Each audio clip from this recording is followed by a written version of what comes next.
Hello, everyone. Welcome to Developing Palettes. I am Aaron Loomis coming to you from the Drew Estate Studio. With me today is Seth Geis, and from the Pastani Studio, John McTavish. How you guys doing? Doing well.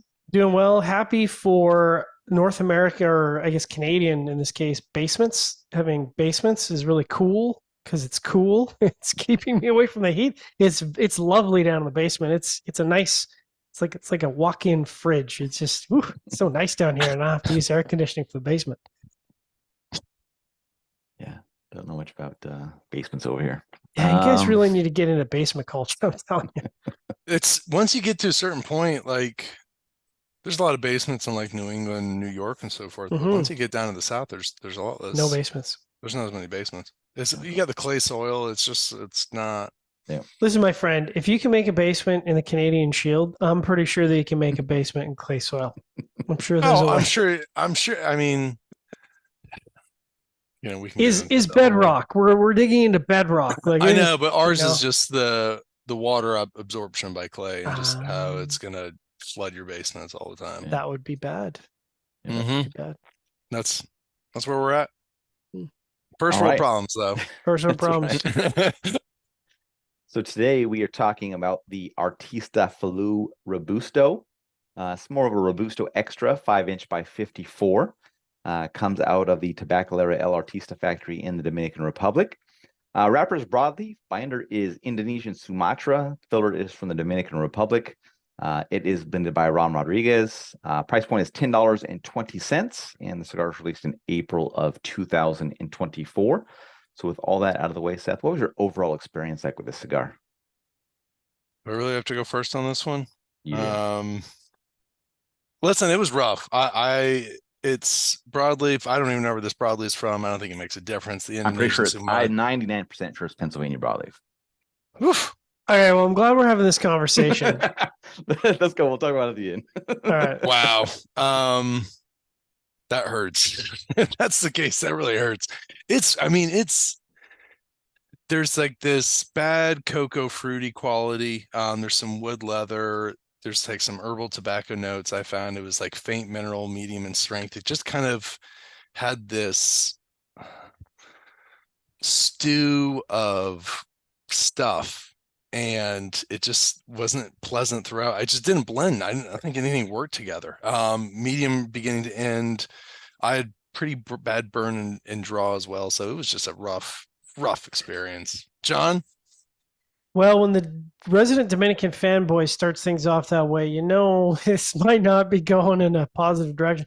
I thought it was okay. The first third started decent, kind of a woody tobacco spicy combination. Not really my cup of tea, but I think the flavors were decent. Some coffee and earth kind of establishing in the post draw.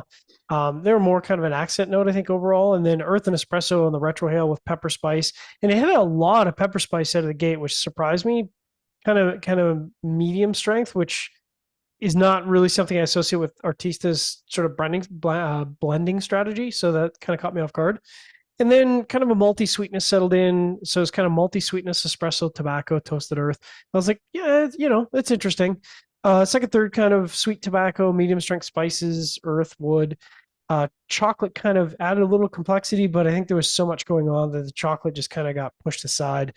And then as it continued, the earth on the finish, and then some astringent wood on the finish, that just kind of really started to take over the profile, and all that sort of nuance from the first third kind of faded away, and really the by the bottom half, that earth went up to medium full. So like it was kind of really heavy on the palate. Last third, creamy tobacco, spices, and then again that earth was there, and it just kept picking up in intensity. A little bit of wood kind of came with it. Chocolate kind of tried to fight on the retrohale, but again kind of pushed aside. And then interestingly enough, in the last half of the final third, I got a random floral component, and I was like, where the heck did that come from? And then it just kind of went away. So interesting. I also had some issues with the burn. I kind of felt like this cigar was stalling on me throughout the review.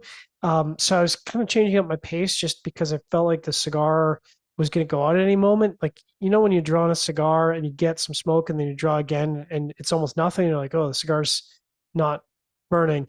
at any rate, I had to do two touch ups, which may or may not be related. First one was in the first third, last one was in the last third.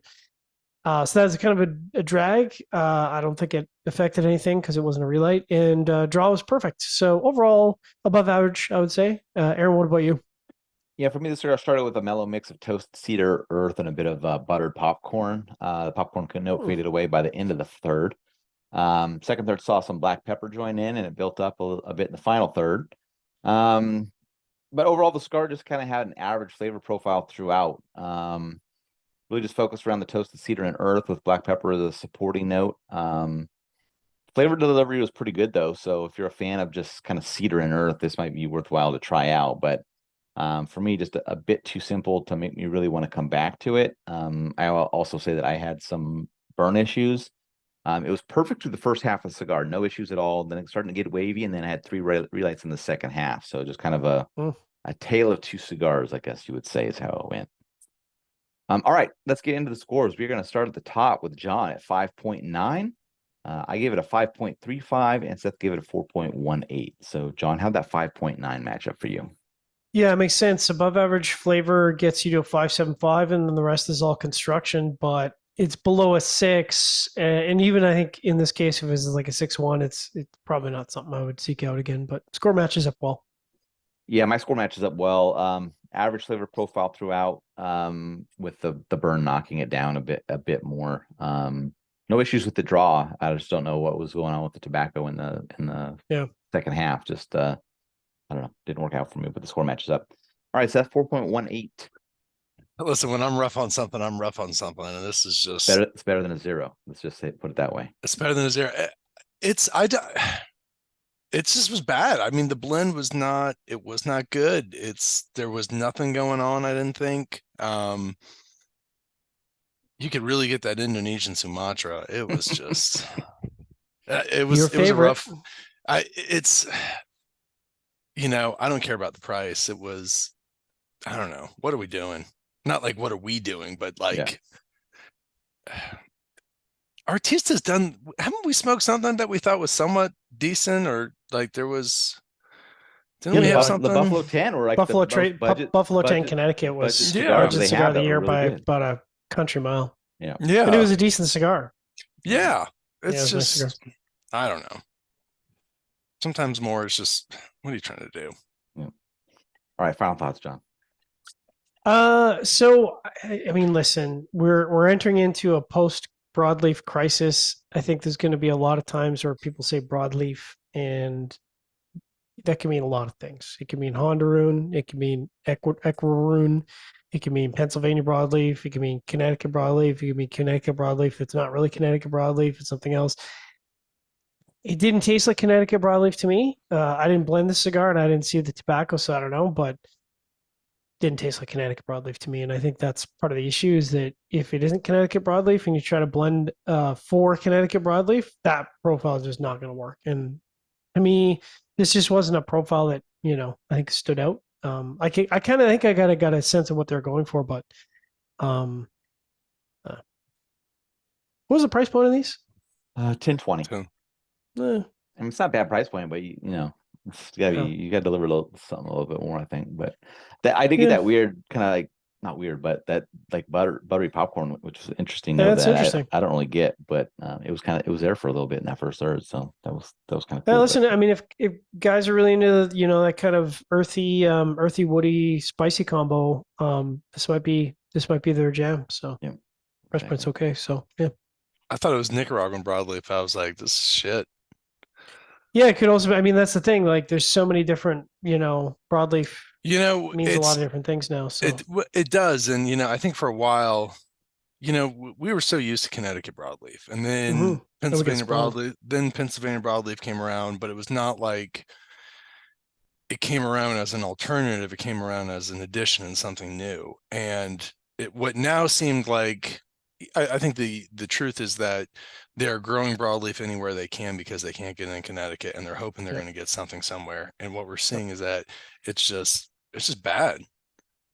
It's tough with a lot of these tobaccos, which made profiles unique. I think, you really should just stick to these Nicaraguan puros and these more traditional seeds that are, in line with the area rather than trying to transplant what was once Ecuadorian stuff that was in like stuff Connecticut stuff. I don't know. Also, broadleaf and Sumatra binder. I don't know. That's, I mean, that's a lot of earth, right? Like you got earthy wrapper, you got earthy binder. And I assume that's where the earth was coming from. I don't know. That's Yeah. but I'm not a Yes. blender, so who knows what Pack the it hell I'm full of talking about. Mexican filler, and you'll have a trifecta. Yeah, I was good. I guess that you could have gone double binder. You could have gone Indonesian Sumatra and Mexican San Andre, and then you'd be like, yeah, we call this the Earth Project. But All right. yeah, no, Wherever I catches. think yeah. Go ahead. Sorry. I was gonna say yeah, but like I said, I think if guys are kind of into that, and a lot of guys are into that kind of earthy, woody, spicy combo, this might be their gem. All right, wherever you catch this video, be sure to like and subscribe, but check out the full written review on the website, developmentpalace.com. Follow us on the social media channels and catch all of our review recaps on podcasts, so iTunes, Google Play, and Podbean. Thank you for tuning in. We'll catch you on the next one. Hello.